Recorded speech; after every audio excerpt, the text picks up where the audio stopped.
प्राकृतिक तत्वों से बने पतंजलि प्रोडक्ट्स के फायदे और इस्तेमाल जानने के लिए आज ही पतंजलि आयुर्वेद के YouTube चैनल को सब्सक्राइब करें और ताजा अपडेट के लिए बेल आइकॉन को क्लिक करें।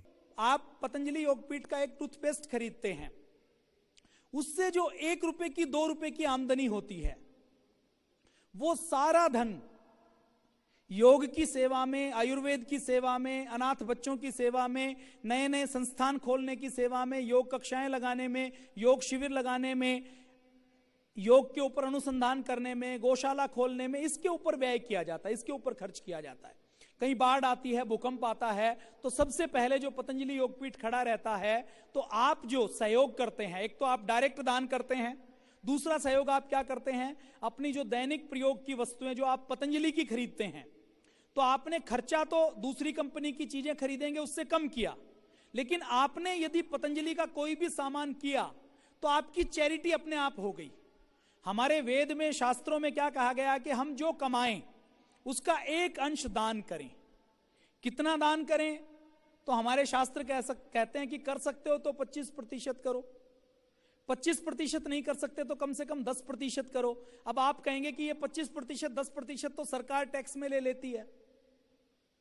अब सरकार टैक्स में लेती है तो उसमें पूरी चैरिटी का काम होता है कि नहीं होता, वो देखना पड़ेगा, उसमें अलग अलग विचार हो सकते हैं।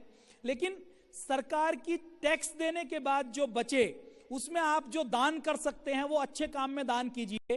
और डायरेक्ट दान करने के साथ साथ यदि आप पूरे महीने केवल पतंजलि योगपीठ का सामान प्रयोग करते हैं तो आपके एक अंश का दान अपने आप हो जाता है। आपके उस कष्ट कमाई में से, पुरुषार्थ की कमाई में से अपने आप किसी गौशाला के लिए, गौ माता के लिए गोग्रास चला जाता है, किसी गरीब बच्चे की पढ़ाई हो जाती है, किसी गरीब बच्चे की शिक्षा का कार्य हो जाता है, किसी भूखे व्यक्ति के पेट में निवाला चला जाता है, कहीं बाढ़ भूकंप आता है तो वहां पर सेवा का काम हो जाता है। तो ये सारी सेवाएं आप सबके सहयोग से चल रही हैं।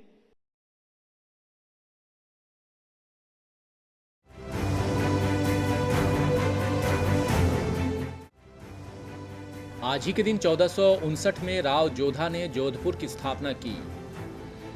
आज ही के दिन 1797 में फ्रांस के नेपोलियन प्रथम ने वेनिस पर विजय प्राप्त की।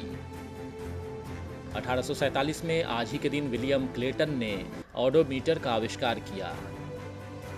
आज ही के दिन 1915 में क्रांतिकारी रास बिहारी बोस ने जापानी नौका सानुकी मारू पर सवार होकर भारत छोड़ा। 1926 में आज ही के दिन हवाई पोत नॉर्गे उत्तरी ध्रुव पर उड़ान भरने वाला पहला पोत बना। 1942 में आज ही के दिन ऑश्विट्ज़ में 1500 यहूदियों को गैस चैम्बर में डाला गया।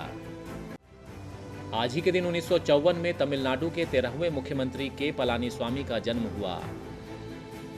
1965 में आज ही के दिन इजराइल और पश्चिम जर्मनी ने राजनयिक संबंध शुरू करने के लिए पत्रों का आदान प्रदान किया।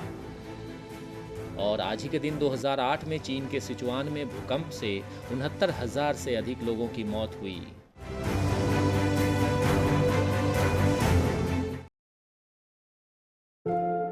ये देश रिचार्ज हो रहा है।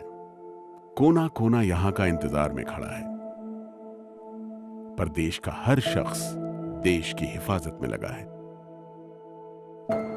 वक्त रुका हुआ है, पर फिक्र मत करो, एक बेहतर कल तैयार हो रहा है। बस समझो, ये देश अभी रिचार्ज हो रहा है। आप बने रहें देश के साथ और डिश टीवी बना रहेगा आपके साथ। इस लॉकडाउन में अगर किसी कारणवश आप डिश टीवी रिचार्ज नहीं करा पा रहे हैं तो चिंता मत कीजिए, हम आपकी सर्विसेज नहीं रोकेंगे।